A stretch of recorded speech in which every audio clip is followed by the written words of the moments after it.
Well, to discuss Zuma's incarceration, we can go now live to Cape Town. The analyst Sanusha Naidu joins us there from the Institute for Global Dialogue. Thanks for joining us today on France 24.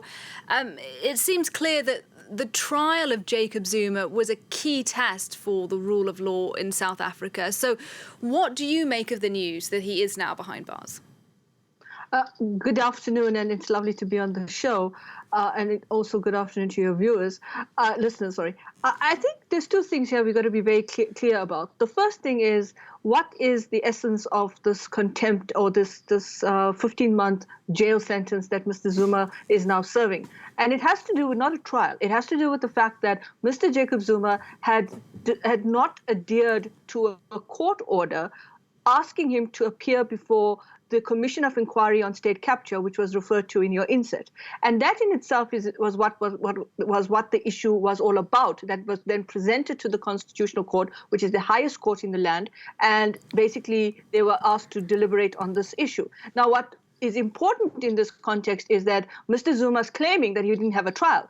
It's not a trial issue, in my opinion. I could be completely wrong because I'm not a legal expert. But from what I can see, it's not a trial issue. The idea was that he had to present himself, and when he was asked to present himself, he didn't really present himself. And then he was asked to provide representation in terms of what the punitive action should be, and then he gave a 21-page letter. So I think there's a lot of here that's subject to interpretation in terms of how Mr. Zuma and his legal team are interpreting these procedures. And on the other hand, there are also questions about whether the Constitutional Court had followed the procedures according to different sections of the Constitution. And in that context, there are questions being raised about should the Constitutional Court have heard this contempt of court issue? Should it have not gone to a lower court and so forth?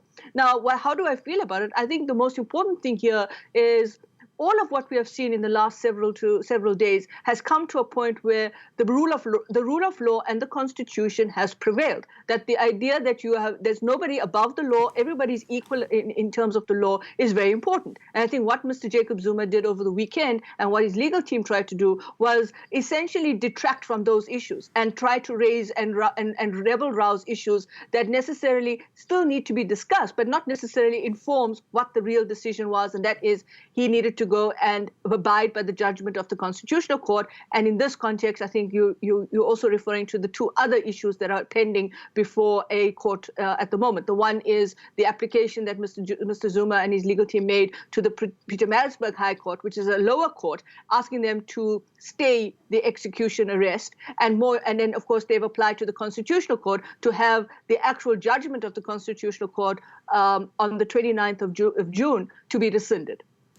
I'm interested in some of the political ramifications for this, for the ruling party, the ANC, because there are some fears now, aren't there, of something of a split between those who back Jacob Zuma and those who back the president, Cyril Ramaphosa. Ramaphosa obviously fighting hard on an anti-corruption ticket. Could this cause a big split in the ANC, in your view? No, I think it's an over-dramatized issue. I think there's an overplay on the idea that the party is going to split. I think the fragmentation has always been there.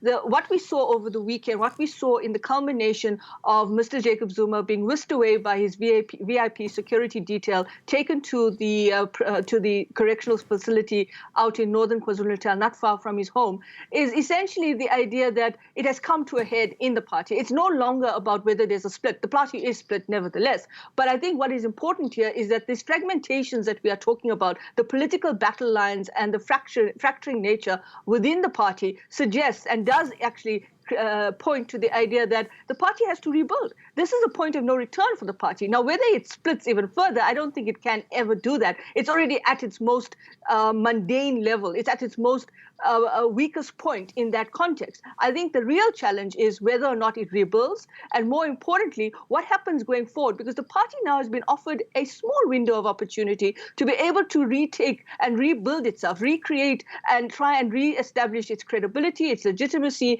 and its ability to govern. But I think these internal fracturings that we are talking about, the faction politics, the factions, groups led by Mr. Jacob Zuma, etc., I think what happened over the last 24 hours is a signal, and even in the last 72 hours, is a signal that these groups that claim to have groundswell support don't really have that. They don't really have that kind of traction. If they really did, I always ask myself, why don't they actually leave the party? They don't want to leave the party. So I think at the end of the day, the party will remain. But the question is, how does it rebuild itself?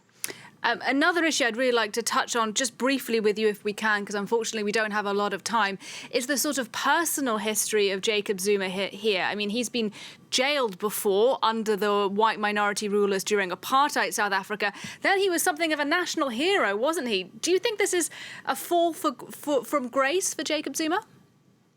I don't think any political struggle leader, and one that played the role that Mr. Jacob Zuma did, would want to see this legacy come to this point. I think that's the real travesty of this whole situation, is that we should never have come to this point in the first place. Mr. Jacob Zuma could have appeared before the Zondo Commission. He could have avoided this. And I think that is what is really sad about the whole state of affair. Sanusha Naidoo for us there in Cape Town. Thank you very much indeed for talking to us on France 24 today.